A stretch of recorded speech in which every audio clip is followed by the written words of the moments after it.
back to Wheels. I told you guys we have a special guest that's going to be on the show today to help us finish this topic out. He is an amazing independent filmmaker. He is from right here in Huntsville, Alabama, and he knows a lot about being recreated. So I want you to welcome to the show, Jurian Isabelle.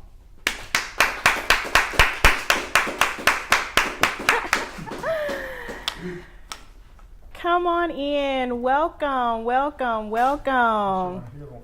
Oh, you're good. You're good. You're good.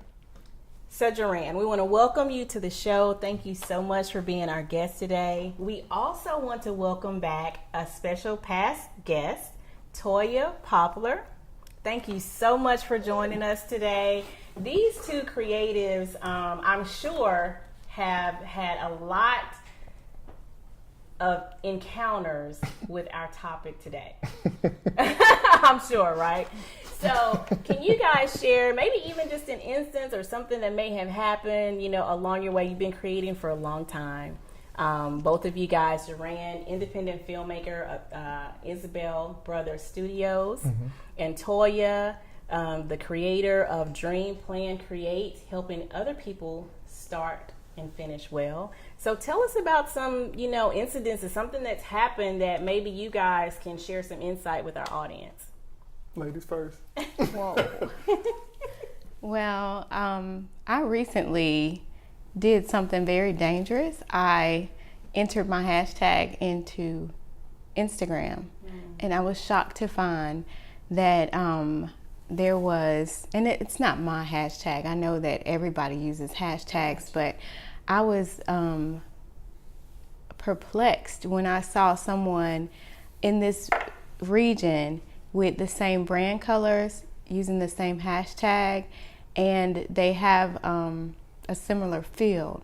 So I really had to recollect my thoughts. It was enough to make me want to just forfeit everything and go rebuild. Yeah. But because I believe in the realm of creativity, there's enough space for everyone to create. And I do believe that I'm eclectic and authentic.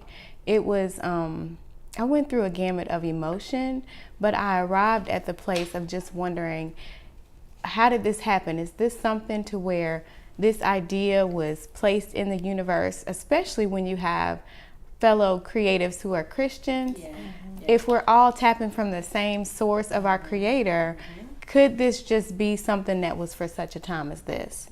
And then the flip side of that was, the last thing I want is for my good to be evil spoke of as if I emulated someone else's brand.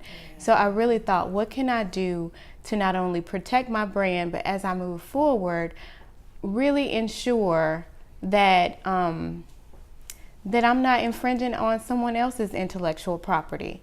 So I started to research and find out who used the hashtag first. I kept wondering, did I use like a Fiverr artist that maybe previewed my logo and someone replicated it?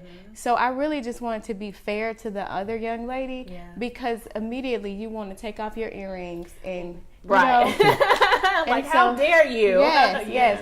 So I really just had to calm down, because it's all consuming. Like, it's not just that one isolated incident. It reminds you of every time that you've experienced that in your entire life. So I had to tell myself that we don't wrestle against flesh and blood. And I also had to just meditate on scripture that states, to he who has, more will be given, and he will have an abundance. And to he who does not have, even what he has will be taken away.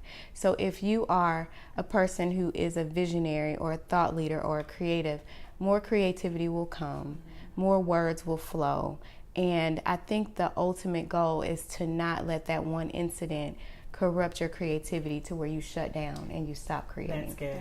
We can't stop creating because it happens to you. So what about you, Jurian? What are your thoughts? Well, I have a couple of instances, but the interesting thing is, last night I was watching this independent film called Manifesto. It stars Kate Blanchett, and the concept behind it, which is pretty cool, is that she plays all of these artistic visionaries throughout the centuries. Okay. So it starts like I think 1200s, 1300s, something like that, or maybe before, and just goes all the way up, and she plays all these different people.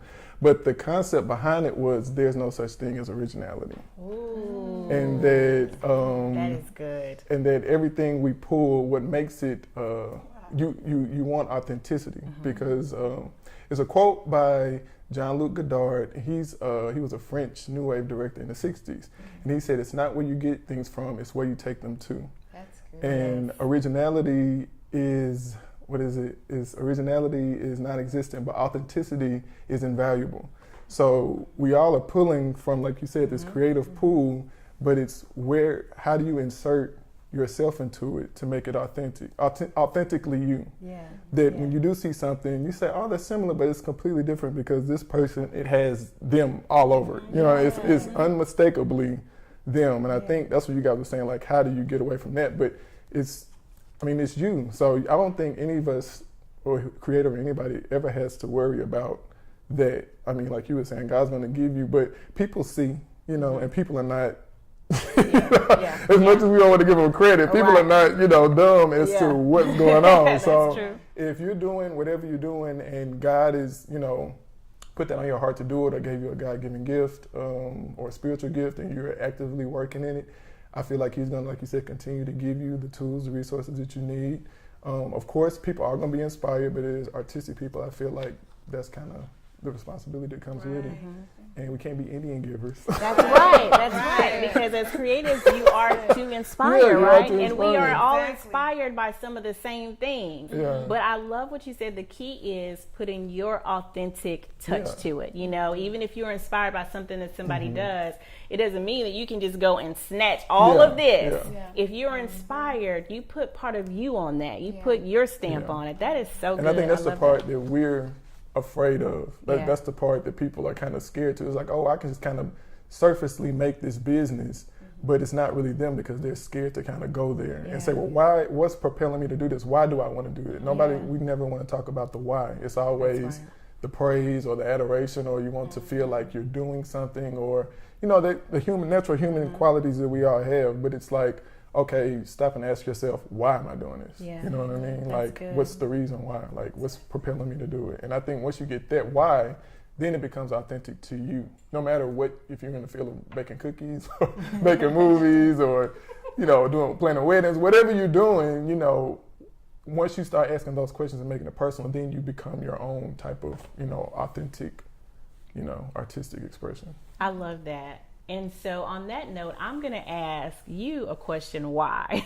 Okay. As a filmmaker, you have some pretty big projects that have come out, and I want to get to the why. We're going to talk about the Buffalo Soldiers movie and some more works that are going to be coming out for Jurian. So when we come back, we're going to jump right into the why from a filmmaker.